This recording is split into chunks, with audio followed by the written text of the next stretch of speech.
இயக்குனர் அருண் மாதேஸ்வரன் இயக்கத்தில் லோகேஷ் கனகராஜ் கதாநாயகனாக நடித்து வெளியாகி இருக்கும் டிசி தேவதாஸ் சந்திரா படத்தோட முழுமையான விமர்சனத்தை இந்த வீடியோவில் பார்க்கலாம். கதை என்னன்னா, போலீஸ் கையில இருக்கிற துப்பாக்கிகளை லோகேஷ் கனகராஜும் அவரோட கேங்கும் கொள்ளையடிச்சு விற்கிறாங்க.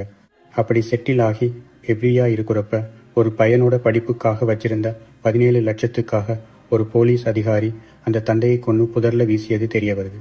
பாதிக்கப்பட்ட குடும்பம் தேவதாஸான லோகேஷ் கிட்ட உதவி கேட்க லோகேஷ் தன் கேங்கோட போலீஸ் ஸ்டேஷனுக்குள்ளேயே புகுந்து அந்த அதிகாரியை கொடூரமா அடிச்சு கொள்றார்.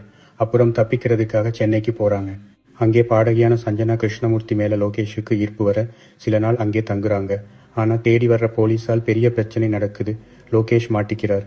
அப்புறம் என்ன ஆச்சு, கேங்ஸ்டர்களுக்கும் போலீஸுக்கும் இடையில இருக்கிற மோதல் என்ன ஆச்சுங்கிறது தான் மீதி கதை. லோகேஷ் கனகராஜ் இயக்குனரா கெத்துக்காட்டின லோகேஷ் இதுல நடிச்சு சர்ப்ரைஸ் பண்ணியிருக்காரு. ஆரம்பத்துல கொஞ்சம் தடுமாற்றம் தெரிந்தாலும் அப்புறம் நகருக்கு நியாயம் செய்கிற கொடூரமான நல்லவன் கேரக்டரை சூப்பரா தூக்கி நிறுத்திட்டாரு. இன்டர்வெல் கிளைமேக்ஸ் ஆக்ஷன் சீன்ஸ்ல மாஸ் காட்டுறாரு. கடைசி சீன்ல உயிர் இருக்குன்னு கத்துறப்போ லோகேஷோட நடிப்பு மிரட்டல்.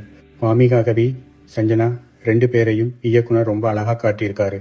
சந்திராவா வர்ற வாமிகா கபிசம் கெத்து, புடவையில இடுப்புல 2 துப்பாக்கியை சுருக்கிட்டு வர்ற சீன்லாம் அசல் தூக்கல். பாலியல் தொழிலாளியா இருக்கிற அவரோட பேச்சு, இன்டர்வெல் சண்டை காட்சிக்கு கொடுக்கிற லீட் செம மாஸ். மற்ற கேரக்டர்கள் போலீஸா வர்ற ஸ்ரீ, கிருஷ்ணா தியால் மற்றும் லோகேஷோட டீம்ல நடிச்சவங்க எல்லோருமே கச்சிதமான தேர்வா அமைஞ்சிருக்காங்க. படத்தோட தொழில்நுட்ப கலைஞர்கள் அனிருத் இசை. இந்த படத்தோட நிஜமான துணை அனிருத் தான். என்ன ஒரு ஆல்பம் பிஜிஎம்.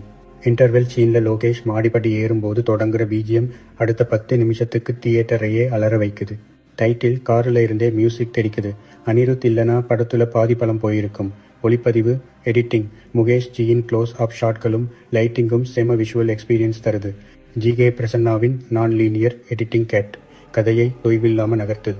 இந்த படத்தோட பிளஸ் பாயிண்ட், அருண் மாதேஸ்வரன் வன்முறையை மட்டும் நம்பாம உணர்வுகளுக்கும் இடம் கொடுத்து இயக்கியிருக்காரு. ஆண்களால் பெண்கள் எப்படி பாதிக்கப்படுறாங்கிற எமோஷன் நல்லா ஒர்க் ஆகி இருக்கு. ஆக்ஷன், பிஜிஎம், லோகேஷோட நடிப்பு படத்துக்கு பெரிய பிளஸ். படத்தோட மைனஸ், லோகேஷ் 2 முறை போலீஸ் ஸ்டேஷன்ல இருந்து தப்பிக்கிறது. இத்தனை கொலை செஞ்சும் போலீஸ் கண்டுபிடிக்க கஷ்டப்படுறதுன்னு சில இடங்கள்ல லாஜிக் கொஞ்சம் அடி வாங்குது.